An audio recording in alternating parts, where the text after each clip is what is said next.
Big பாஸ்லேருந்து Vishnu Vijay வெளியே போன பிறகு பார்த்தீங்கன்னா, அவர் மாயாவை நான் மதிக்கவே மாட்டேன் வெளியே போன பிறகு அப்படிங்கிற மாரி சொல்லியிருந்தாரு. பூர்ணிமா வந்து என் ஃப்ரெண்டை நீங்கள் மதிக்கணும் அப்படின்னப்ப, அதெல்லாம் மதிக்கவே முடியாது அப்படிங்கிற மாரி அவர் பேசியிருந்தார்.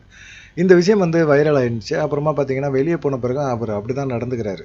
மாயா வந்து கல்லறையில வந்து பிக் பாஸ் போட்டியாளர்களை எல்லாம் வந்து பூங்கொத்து வைக்கிற மாரி ஒரு இதெல்லாம் மீம்ஸ் எல்லாம் போட்டிருந்தாங்க. அதில எல்லாம் வந்து லைக் பண்ணியிருந்தாரு.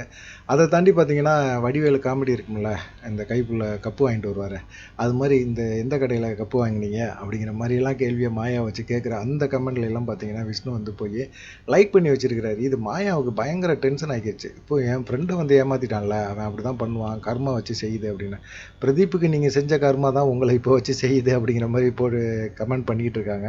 இருந்தாலும் விஷ்ணு விஜய் வந்து சொன்ன மாரியே செஞ்சுக்கிட்டு இருக்காப்புல.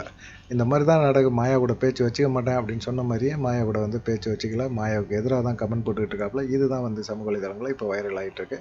உங்களுடைய கருத்து என்ன அப்படிங்கிறதையும் பதிவு பண்ணுங்க. நன்றி, வணக்கம்.